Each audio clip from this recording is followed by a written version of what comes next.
Hey guys, welcome back to Cyberspace Investigations. Don't mind me, just enjoying Marvel Spider-Man Miles Morales on the PS5.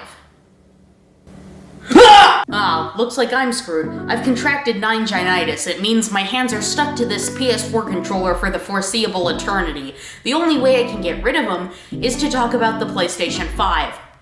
So let's do that before I contract some other disease.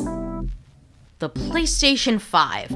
Such a long-awaited console. Look, I've been ahead of the curve. I was waiting for this when the PS3 came out, and I wasn't even 4. You might be wondering why it took so long to getting around to talking about it. Well, what do you think I was doing half a minute before this? I've currently played a few PS5 games and quite a few PS4 games I missed from the last generation, including God of War, which is amazing by the way. In terms of the UI, I'd say it's alright. It needs some work, and I'm getting tired of game companies omitting features from their UI design that were in their previous console gen for years. Folders are gone, and there are a reduced number of games that show up regardless, so you'll have to go into the library to pick ones you haven't touched in a while. This was a problem on early PS4 too, but they got rid of that when folders came into the picture. Now that folders are gone again, I have to wonder why, other than to create artificial innovation out of old concepts that should have been there in the first place. One thing I can't get over is that they flipped the functionality of holding and tapping the PlayStation button. They do the opposite here of what they did on PS4. Why? The XMB is brought back once again, and it has a lot of cool new functionality. I'm still waiting to see what games will be more advantageous for the new features they added besides Game Help. The Game Base menu replaces the Friends and Parties menu, being a mixture of the two. It makes the system update that kind of merged parties and messages make a lot more sense for the PS4, though I'm not a total fan of how it's laid out. The fact that they made the menu so tiny and not even like a full menu is really strange and kind of weird. I guess it plays into the speed of the menus and the supposed immersion that's supposed to be happening, but it feels quite messy. Joining parties is less complicated though because of the new system and some new symbols. It'll take some getting used to. One major problem I have with the menu is about wired headphones. This goes for wireless too, specifically my old headset that I still use because I have not gotten a Pulse 3D headset and don't plan to anytime soon. But when I stream, I do use a pair of wired headphones plus a Blue Yeti mic. Well, there is an accessories section in the quick menu, however, I can't adjust the volume of the wired headphones from that menu. Only controller mic levels. To adjust that, I have to go into the settings, go to audio, and then I can adjust the audio. It's frankly ridiculous, and I would like to slap whoever came up with this idea and make them understand how much it hurts knowing the PS4 had a better way of doing this. The PlayStation Store and PS Now are very minimalist this time around, and despite still being labeled as apps, they feel more like sub-menus rather than proper apps. It's a bit strange, though not something I would label as a negative. Let's talk about the controller next. The DualSense is fantastic. My hands finally have a controller that's the exact right size.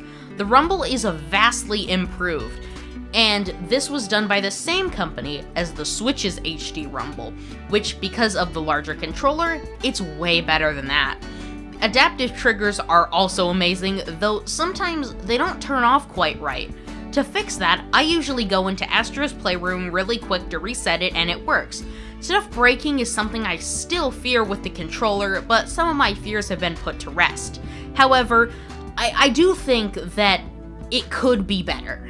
Like, a lot better. Maybe because controllers can have updates now, that's something that can be fixed in a future firmware version. Now, you might be wondering about the launch lineup. This has got to be one of the best launch lineups of all time, putting sequels to legendary games, 2 platformers, Demon's Souls, and Godfall, but we won't talk about that one. Spider-Man Miles Morales is a great short experience that has way better combat than the first game, a lot of great characters, and a different enough looking New York for you to swing through. Roxxon is like a discount Sable, and the Underground is like discount Demons. If we're being honest though, the leader of the Underground isn't nearly as compelling a character as Martin Lee was in the first game, and nobody gets the development they truly deserve. The pace is quick, and the game is rarely filled with moments that are just fighting some guys out on the street during the main story. Bugsnax is one of the standout titles from a third party on the launch. It's a puzzle game that has some Pokemon-like elements and dark and depressing undertones. If you're gonna pick up any third party game on launch, do this one. It has use of the rumble, the adaptive triggers, and uses the light bar in clever ways on some of the menus. However, in terms of AAA games, there's Assassin's Creed, NBA, Fortnite, the games that were there before and aren't going anywhere anytime soon. Godfall is something I'll talk about for just a second. From what I've seen, it looks to be a bit of a mild disappointment. Not again. Godfall is $70, looks clunky, overdone with particle effects, and lacking in endgame content. It has fun calling itself a new genre of looter, but if this really is a new genre, what a mildly disappointing way to start it. I had misgivings about the game a long time ago, but they were finally cemented with both the price tags and early reviews that came in not long before the game launched. Finally, we come to backwards compatibility. We've got nearly the entire PS4 library here, bar like 15 games. But what's that compared to 3,985? That's right, almost nothing.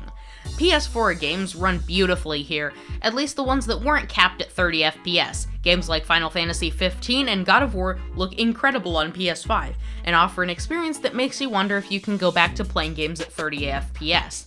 The load times for all games, even running off an external hard drive, is impressive and barely gives you time to settle in before you're already knee-deep in action. So what's the final verdict on the PS5? It's got average UI design, a great launch lineup combining last-gen and next-gen games, and a controller that's revolutionary in ways we have never seen before.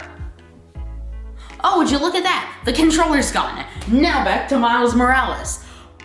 Oh yeah!